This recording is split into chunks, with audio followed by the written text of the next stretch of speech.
On tap today, we have Mark Stancil and Dan Hancock. How are you gentlemen doing today? Hey, doing great. Glad to be on the show. I am Glad to glad be to here. have you here. Thanks, Aaron. We've got you two are talents with a company called Terminus Media, a comic book publisher. And Mark, let me get this straight. You are the editor-in-chief, and Daniel, you are a writer. That's right. Awesome. Hey, that's right. I've looked over some of your work, and I am extremely impressed and extremely digging this whole concept. And so much is coming to mind right away with where you guys are coming from. But I see it as a way of retelling certain certain books from the Bible in a very, very sci-fi centric theme. And I don't think I'm doing your work justice by saying that, but it's where my head goes as a sci-fi fan. Yeah, the Bible is I guess the best-selling book of all time.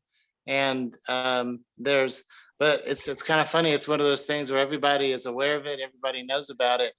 But I would say even people who have like gone through religious study or synagogue, or who have gone through learning their catechisms or whatever, I would say 99% of those people have never read the Bible all the way through.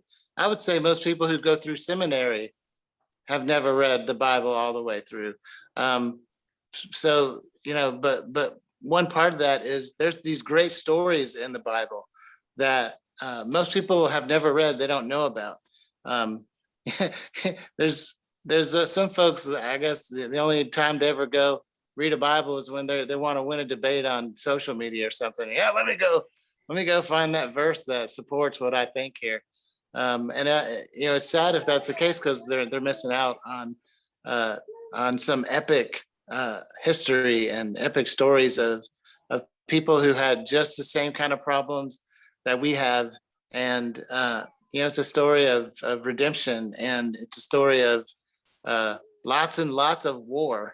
And what do you do when you're at war constantly? What do you do with sickness and pestilence? And how do you survive 400 years of slavery to the Egyptians and come out of it on the other side, a cohesive family of people? So there's a whole lot there in the Bible. A lot of stories that need to be told. Yeah, and you're touching on a lot of the things that I was thinking of when I was flipping through this, and I was asking myself, why do I like this, and why is this important? And I realized the reason I like it is that you're grabbing a hold of something that a lot of people are going to miss, and that's the sense of drama, the sense that this is actually a story worth telling just because it's worth telling. And I'm sure some people would read in a spirit. I would read in a spiritual meaning as well. But if that's not why you're doing it, it's still a story that somebody should pick up, because human stories just tell things that we need to tell each other. It's true. And Daniel Hancock who's with us on the meeting really brought a lot of that drama to the story. Dominion, fall of the House of Saul, is based on the stories in First Samuel in the Bible. And it's really a Shakespearean drama. There's everything from a father who doesn't want to become king, but then he become kings, but then he's power hungry. And, he is an angry father and an abusive father. And how does the son survive that? And how does he make it through that in one piece and still be a decent human being? Right. Yeah, and that's the cool thing too that we're doing, working with Dr. Baron Bell, who's the creator of Dominion. I'm his co-writer, and so two of the things that we're trying to do with that story is, first of all, the fantastic world that he's created with the art and just the sci-fi elements, the spaceships, and the incredible characters and design that he's done. So just kind of doing something that's unique and new and fresh and alive. And then also at the same time, though, we're trying to dive deep into those biblical stories and mine them for gold, to pull out the truth and the drama and the action and the stories and the stuff that really does, like you say, the human story that speaks to us, that resonates with the reader. And so that's our main hope, is that we can pull out those truths, we can pull out that story and just bring it to life in a new way. And this is something that you're doing, and you're picking great source material. I mean, the story, like you said, it's something that a lot of people today are going to reach for and see themselves in there, whether it's because they're coming from an abusive family or whether they got PTSD from something they've gone through elsewhere. I mean, these are things that anybody should be able to relate to. Right. Yeah, and yeah, that's a funny thing about it. I think for a lot of folks, me included, and I'm a kid who I grew up in the South. I grew up kind of being drugged to church when I was a kid. And so if you say to me, oh, it's religious or it's based on the Bible or it's Christian or it's whatever, I'm like, whoa, hold on a second. I'm not interested. No, thanks. I don't, I only like American cheese, not this cheese that I get from these folks. So sometimes there's that perception that anything that's faith-based is going to be like lame and cheesy and not interesting. But with Dominion Follow the House of Saul, like Saul is a huge anthropomorphic lion character. It's set in an intergalactic world called the Dominion, which is a lot of planets who are under King Saul's kingship, and it's inspired by those stories that are there in First Samuel. But for me, a kid who grew up in the '80s, it's like lions in space. Nobody would be interested in that. But like I grew up watching Voltron and Thundercats and all these things. So for a kid like me from the '80s, it's something that once you see the art, once you see the creative way that the story is being told, where the prophet Samuel is a crow, and King Saul is guarded by these rhinoceros characters with armor and stuff, and they fly intergalactic ships, and they have laser guns and lightning staffs and all this stuff. It's like, it's telling a story that's somewhat familiar to me, but it's telling it in a compelling way. So one of the things that I think we're doing there too, one of my favorite quotes from C.S. Lewis is actually his review of the Lord of the Rings, his friend Tolkien's Lord of the Rings. And he talks about how Tolkien takes the characters' insides and puts them on the outside, that you can see the personalities and the strengths and weaknesses of the characters right on the external character design itself. And I think that's something that Barron has done in an incredible way with this, is to basically depict these characters. Their souls are on the outside. The kings are the lions, and the prophets are the crows, and so on. And so you can kind of get a feel for who they are in the story just based on how they've been designed in the creation there. And that's another thing that occurred to me, sitting there thinking, why is this compelling? Why do I want to keep reading this when I know that I'm not going to get the same experience actually picking up my Bible and reading it? And I realized that for some people, there's a barrier in the language between the fact that it's not written the way modern text is written. It's been translated 17 times over. There's historical context that is just missing. This puts that back in there, maybe in an artistic flavor, but it gives somebody the structure that they might be missing otherwise. Definitely. True. One of the things that we want to think about too is, any kind of storytelling, whether it be in a comic book or a movie or anything like this, you've got to decide what you're going to keep in and what you're going to leave out. That's what a lot of it comes down to, is what parts of this story are we going to feature and highlight and dramatize inside of this narration. And so some of that too, some of the Bible, if you go back to the First Samuel and start reading, some of it isn't as exciting or doesn't feel like it connects necessarily in the dramatic way that you're used to seeing things unfold. And so we're being intentional about what parts do we want to feature to keep the adventure high, and to really drive home the main points of the story. I'm going to say something to you guys that is obvious to the three of us. So pardon me if I'm just, regurgitating this, but people reading may not know this. People listening may not know this. The Bible, when it was first told in its heyday, was not a text at all. It was oral tradition. It was spoken aloud. That was how That's people right. got their stories. That's how they experienced the drama.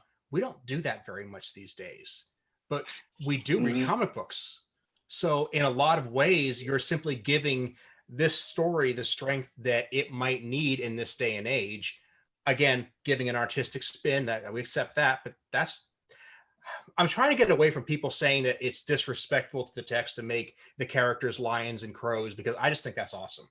Yeah, and I think the key word is it's inspired by the biblical text, Mhm. and we have great respect and great honor for the biblical text, but like you said, from from the time that human beings could talk to one another, we sat around the fire and we told one another stories.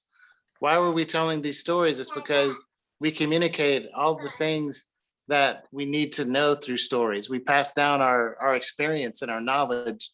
I remember, the first time I read Dominion chapter 1, I was struck because in Sunday school I learned Saul's a bad king. He's a lousy king. He wouldn't go out and fight Goliath, but David did. But when I read that first chapter of Dominion, I looked at this King Saul who wakes up, in the first panels, he wakes up from a nightmare because the Almighty has sent a tormenting spirit. And he wakes up tormented and with deep regret because he made a choice, he made a decision that that really messed up his life and his time as king. And it's too late. It's too late for him to go back and do it the right way. So he has this deep sense of regret, and that regret turns into anger and aggression and fury.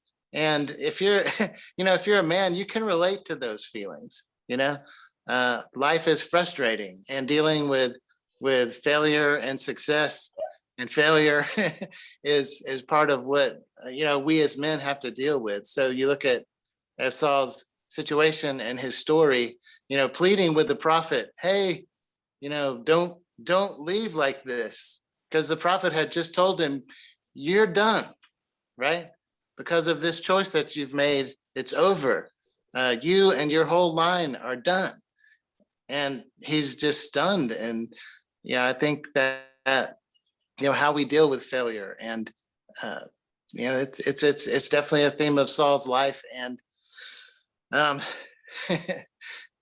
it's interesting when that story is told in such a way that you have empathy for characters or for historical people that previously I had zero empathy for Saul. I didn't feel sorry for him. I was like, hey, he's a bad king. Think about him being, he's been picked by the Almighty. He's been picked by God, specifically chosen, and then appointed. And then to have that responsibility and to do it relatively successfully for a long while. And then because of his failures, have it ripped away in a moment. You do end up with a little bit of sympathy for the guy, right? Just a little bit.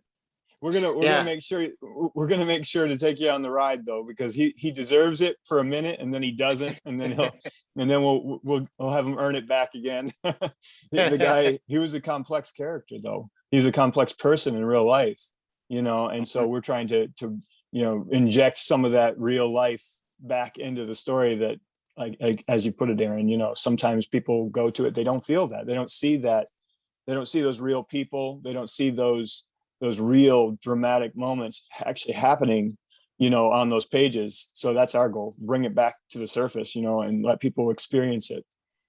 And they may have felt that if they were hearing it, the way it was originally written, with somebody telling it to them over a campfire in hushed tones, adding in their own dramatic effect, but that's just been lost to the ages. And another thing too is, like, one of the things that makes us interested in stories and interested in characters is being invested in that character, knowing who they are to us.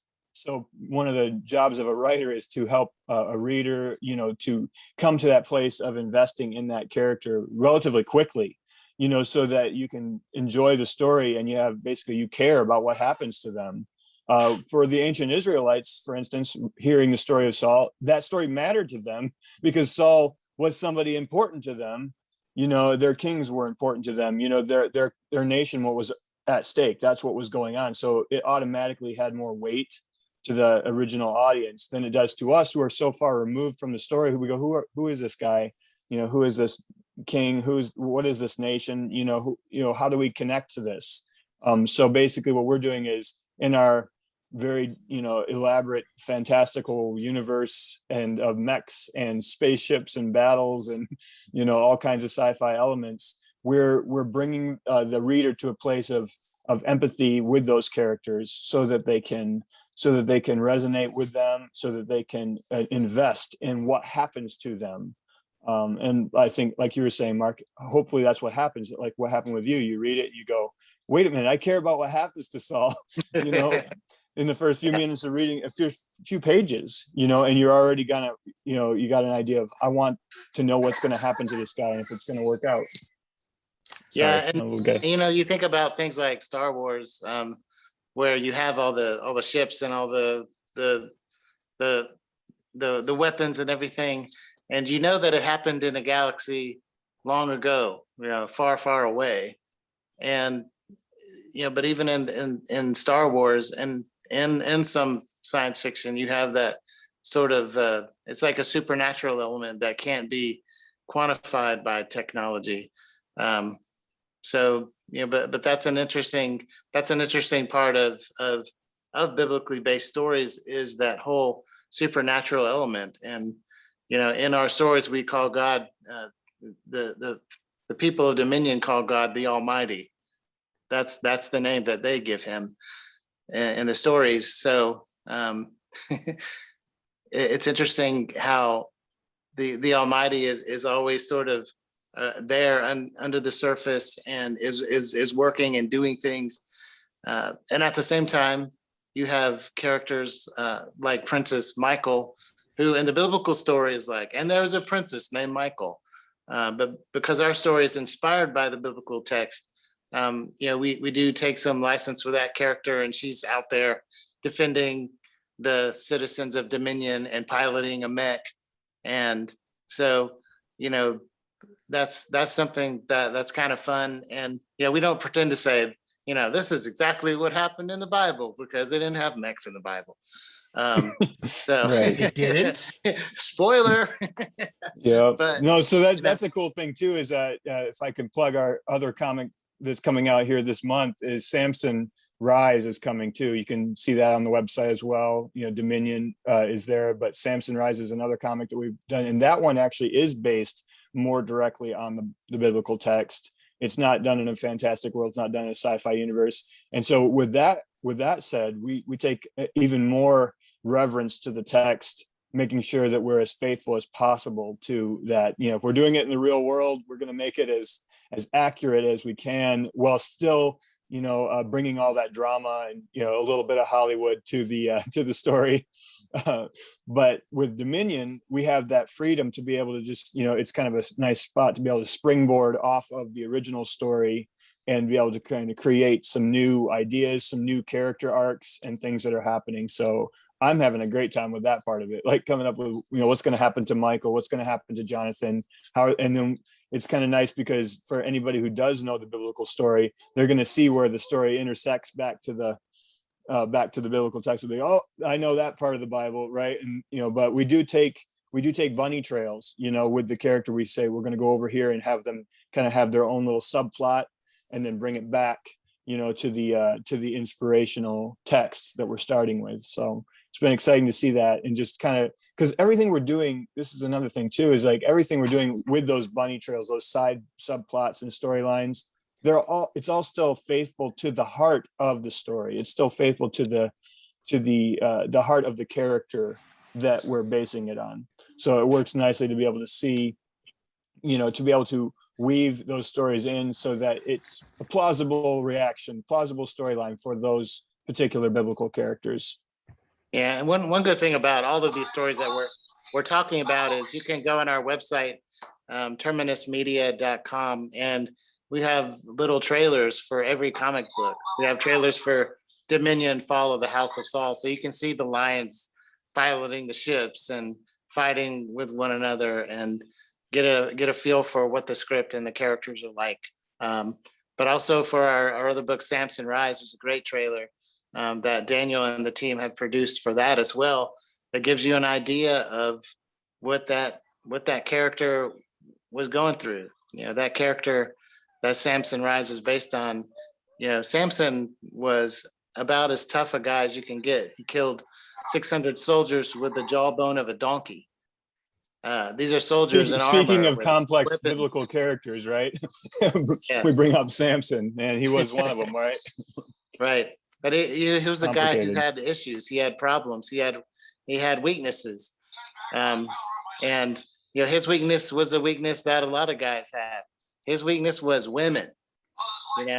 How many men would be like, my life is going great until I started dating that girl, or until I married that girl. And my mama didn't like her. And my brothers were like, hey, bro, problem, man, don't do it. But he just couldn't help himself, right? So you see all the aftermath that comes from that. So,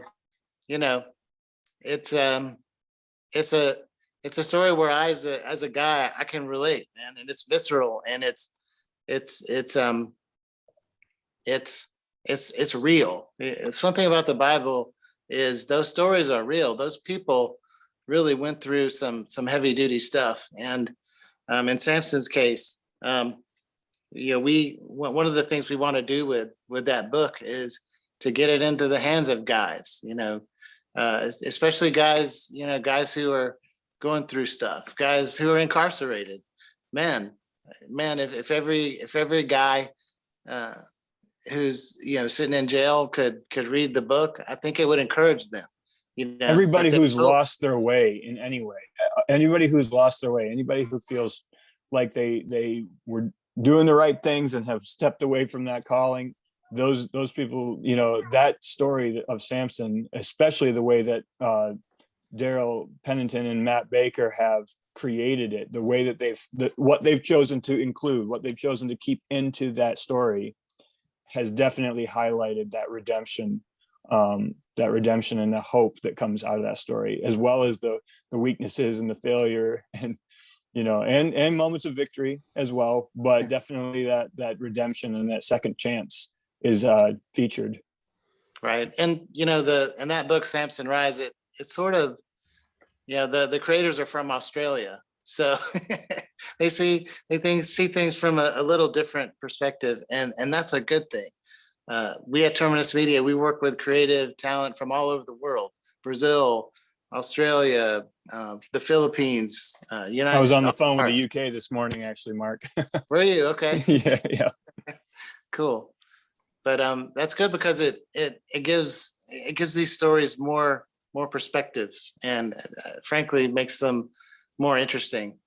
So if there's one thing anybody could take from it, I think that the fact that this is the story of human failure, that's definitely something I hope people can look at, because I think people who don't read the Bible or aren't even that familiar with it are under the impression that it's a story of perfect people who do great things because they believe in God, and that is so far from the truth. It's not funny. Oh my gosh, you're so right, Aaron. Yeah.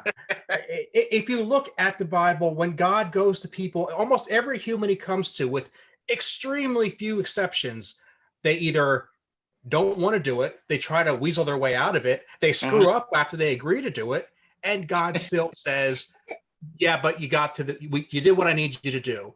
Nobody in the Bible is, well, okay, Jesus is, but really nobody else is perfect. Right.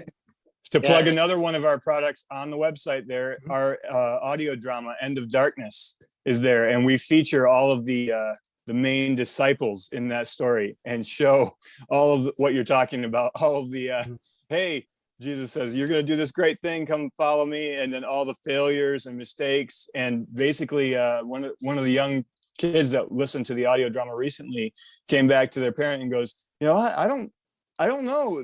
I always thought that all the disciples were really great guys. Basically, were following Jesus, and she was like, the mom says, no, not at first. They weren't. This is not how it happened. They came out of a lot of unique backgrounds, a lot of mistakes, a lot of failure.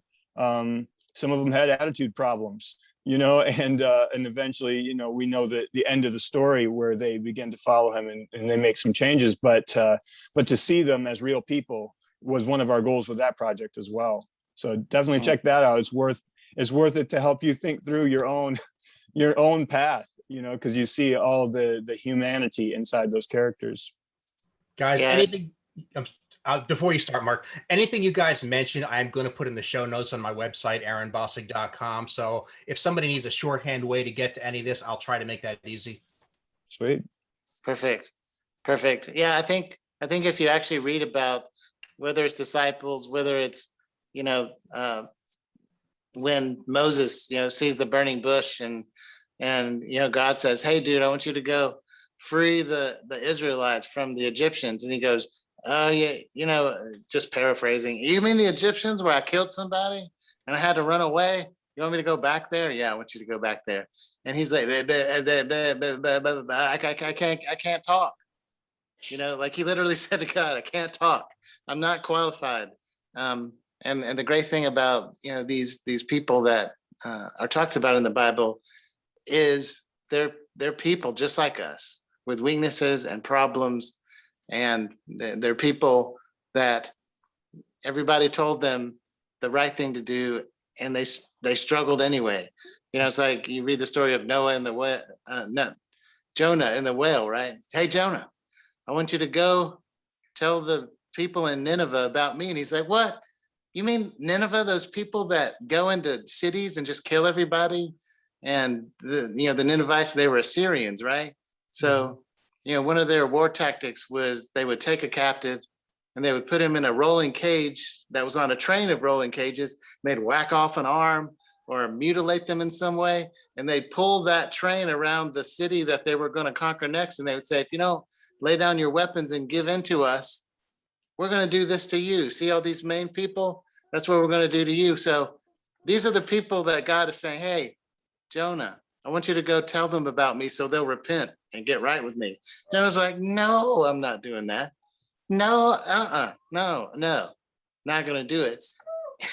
We focus on, we got swallowed by a whale, but he got swallowed by a whale running the opposite direction that, that God had told him to go. And isn't that like so many of us? It's like, we everybody's got problems, everybody's got issues, and it's like, "Oh man, I need to lose some weight. I wonder if there's any donuts left." That's what we struggle with. Or, "Oh man, I need to lay off the alcohol, but man, oh, this is good." It's like we all struggle with different things, and so did these people in the Bible. And so when we read about them, if anything, we feel a kinship and a brotherhood with them.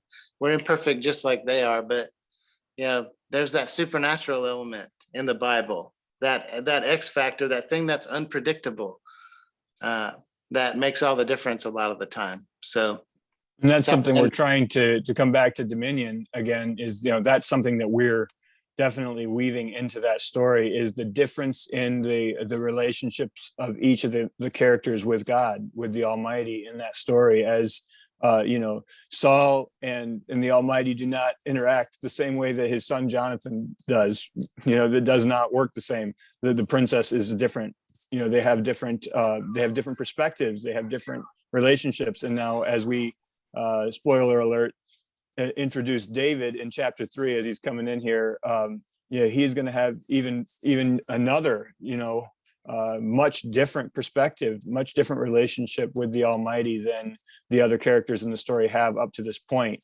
And isn't that the truth? That we all do have different experiences, different relationships with God, and our understanding of that, and callings to what we're supposed to be doing.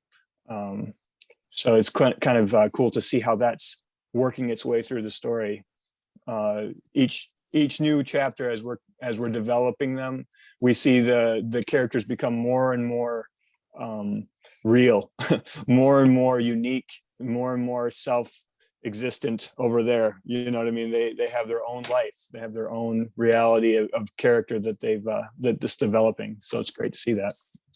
And the best thing about it is it's entertaining. It's, if we fail to entertain, if you get this book and you don't like it, hey, let us know. We'll give you your money back. Because our goal is number one, excellence. We don't want to put out a bunch of mamby-pamby, garbage stuff. That's a waste of our life and talent. So the fact that the art is so great in Dominion, the art is so great in Samson, the production, values, the voice acting and End of Darkness is top notch. It's the best out there. That's really important to us, that we're not sort of that we're not putting out stuff that is substandard or not entertaining. If it's not entertaining, then we've not accomplished our mission. So you'll be thrilled is our guarantee. That's it. You'll be absolutely thrilled. And by the time you get through our chapters for Dominion that we're working on here, you're not going to be able to not get the next one. You're not going to be able to put it down. I just talked to a guy the other day who said he was reading through it. He got the collector's edition of chapter 1, and he got to about the center of the book and was flipping the page to get to the next bit. And then he goes, "Oh no, this is all the extra material in the back. This is the making of stuff. Oh, I thought I had 10 more pages of book, but it's over." So he's got chapter 2 now. Hopefully he's enjoying it. Yeah. I can't see why I wouldn't be. Right. Yeah. And eventually we'll have a graphic novel worth of material. Like, I'm the guy, when I was a kid, like every month, I guess an issue of the book would come out, and it's basically about 15 pages of content. Then you got to wait another month for the rest of it. So, eventually we'll have a graphic novel worth of material for Dominion. But Samson is a one shot. That story has a beginning and a middle and an end. It all happens in one book. So yeah, check it out. It's great stuff.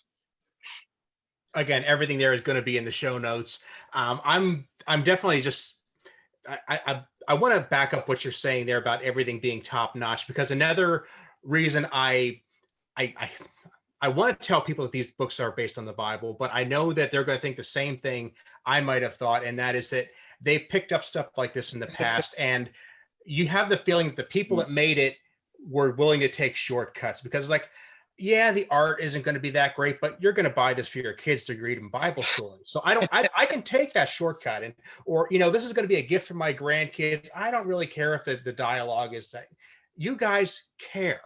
You guys want to deliver a solid product that stands on its own, just being a good comic book. And I completely respect that. That's what makes this project not just good, but great. Wow.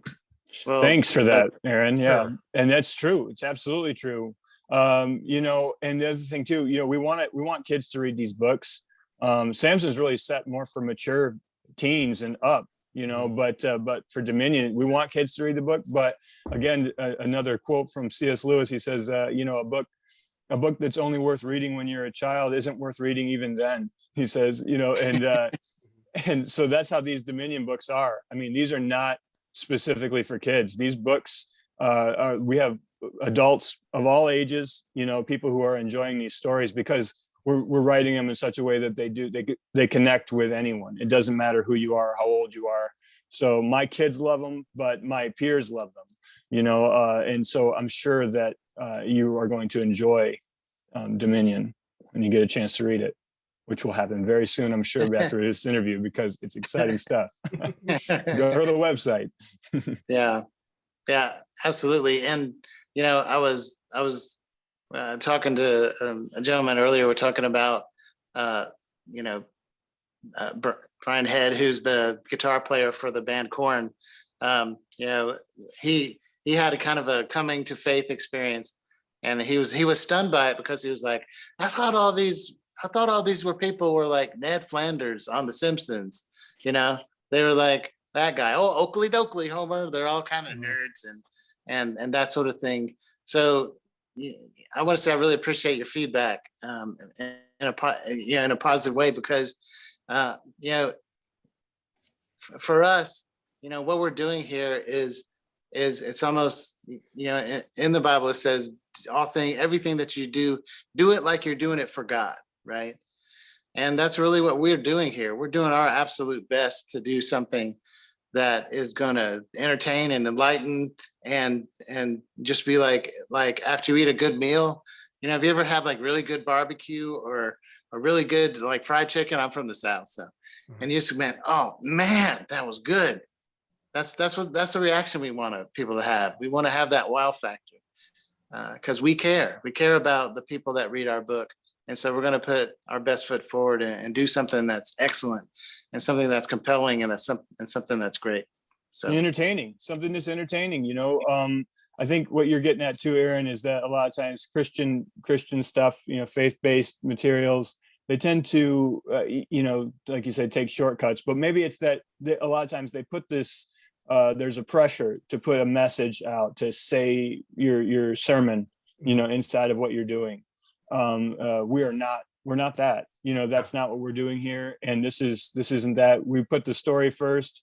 We're telling it as honestly and as accurately as we can, as and whatever else you take from it. But anyone, faith-based or not, will enjoy the story. They'll be able to appreciate what's happening in this book. Yeah, I mean, the story's already been written. It's well known. So you don't have to inject a sermon into it when that sermon it's baked into the pie already. You just have to put your spin on it. Yeah, and none of us likes to be preached to, right? It's like when our two antenna of pompous hypocrite, right? Pompous hypocrite, when that antenna goes up, it's like shut down immediately. And, in communication, no, thank you, not interested. And that goes anybody who's trying to preach. Yeah, everybody of every, whether they're on the far right or the far left, if they're preaching, I don't really want to hear what you have to say. If you're, super uber religious, or you're totally, anti-religion, but you're preaching, not real interested in what you have to say. So I think the thing that we can do is, write stories about real life, real talk, real human beings with real problems, and timeless principles that are there in the text. We don't need to make them up. Things like you reap what you sow. Pretty much anybody that you talk to would agree that principle is true. If you sow anger and strife and violence into the world, you get anger and strife and violence back. So, those are timeless principles. So just letting those principles be out there and putting it into faith and family friendly content means that we widen our audience, because there's some stuff out there. It's like, hey, my 6-year-old, I don't think we can enjoy Game of Thrones together. And it's not judging Game of Thrones. It's not saying, oh, George R.R. Martin, what an evil person. No, it's there's those are great books. I've read every single one of them. But the reason we wanted to keep it faith and family friendly is because we want all families to be able to enjoy it. If you're not a Christian, hey, you can enjoy this. If you are a Christian, hey, you can enjoy this. You can get something out of it. You can share it. You can read it together with your kid and not go, whoa, because you walk into comic shops and you start doing the flip test. Hey, let me pick up these comics and make sure they're appropriate. Parents are very familiar with that word, right? Is this appropriate for my kid? You're not going to find anything that's inappropriate in our stuff. And so that's the way we want to do it, because we want to reach as wide an audience as possible. And I'm going to say this. Oh, go ahead, guys. No, I was going to say, I really hope that that when you do take a look at this story, that you come with an open mind. And one of the things that we strive for is, instead of writing a story or making a book that tells you what to think, which is what I think some of those pitfalls that Christian media, faith-based stuff falls into, tells you what to think about something. Instead, we're trying to ask a question, and usually the question that you already are asking yourself. And so that's one of our hopes, is that you come to this and you can examine the characters' lives and see, how does this relate to me? How is this applicable to my life? What does this say about the world and reality? And is this true? But we want those questions to be asked, rather than, we're not here to preach you the message, or instead just ask the question. I did a study on several scriptural passages from a purely literary standpoint, which I think is a very underrated way of going about the study. They picked the parable of the prodigal son, which we're all familiar with. I won't rehash it, but at the end, the instructor asked us to pick which character from the story we related to most. And without the implication that this was a religious text that we should feel a certain way, there was a huge diverse reaction as to, well, some people thought the older son was more relatable. Some people thought the younger son was more relatable. Some people related to the father. Some people related to the co-workers. I mean, they realized, and that's the neat thing about these stories, that when you don't insist they be seen a certain way, there's a wisdom in them that's universal. Right. Yeah, That's good. Yeah, it's really true. And there are things there that, like you mentioned the prodigal son, there are things there that where you're going to relate more to one character than the other. Like, my favorite part of that story is when his father saw him returning home after going off and blowing all of his father's money, basically, which was his money. It's all gone. He's feeding the pigs, living a life of dishonor, and he decides, well, I'll go home and maybe my dad will let me be one of his servants, because at least they can eat every day. And when his father sees him, he runs to meet him. Right? His father is overjoyed to see his son returning home. And I love that story because, I grew up in a faith tradition where it's like, turn or burn, God's always mad at you. And, you're such a bad person. And if you could just get your life straight, you could just listen, better sometimes. If you could follow the rules better, then God you would be okay with God. But, what we learned from that story is that God is that father looking for us to come home. And he, whether you're a person of faith or not, that's a beautiful story of a father who loves his son, even though his son screws up. Right. So it makes me feel better because, I'm one of those guys. It's like, man, I guess I blew that again. What am I gonna do? And again, it's the love is there regardless of whether we are perfect or not, whether we're worthy of it or not.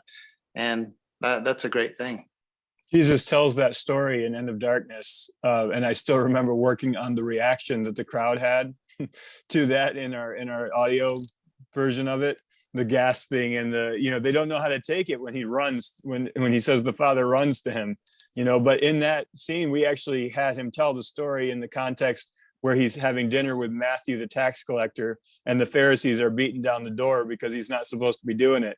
So in that story, Aaron, in our version, in that scenario, there was people who were related to the older brother and the younger brother, the two sons in the room, while he's telling the story, both people were there. So that is true. Different people should relate to the different characters, if we're telling the story right. Mhm. Agreed. And, just to wrap it up, I mean, I'm not going to suggest that you could come to a deeper understanding of life through comic books, but I'm not going to not say that. And this would not be a bad place to start. I'll say it. All right. I'm on board with that, Daniel. Yeah. Well, if the worst thing that happens is somebody reads one of our books and is like, man, this story of these lions in space and stuff, I just want to go check out, what is the historical account of this in First Samuel. Hey, that's cool, man. Go check it out. And for some people, it might be the first time. It might be the first time they've opened a Bible. So hey, that's not a bad. For other people, they might try and go back and read First Samuel, and they can't not see spaceships flying around. So, Yeah, And for some people who are like really religious, like the Pharisee type people, they're going to be really mad about this stuff. What are they doing? They're mad about everything. Don't worry about it. But yeah, but we're like, all right, if we're making those people mad, we're doing a good job. Well, guys, I had to restrain myself from talking about all the historical background that would have been really cool to throw in here. So maybe we can get together some other time and work that into the conversation. Love to, awesome. anytime. That'd be awesome, guys. Thank you so much for being here. I really had a good time, and I am going to strongly encourage people to go check out these comics. Thanks, Aaron. Thanks, Aaron.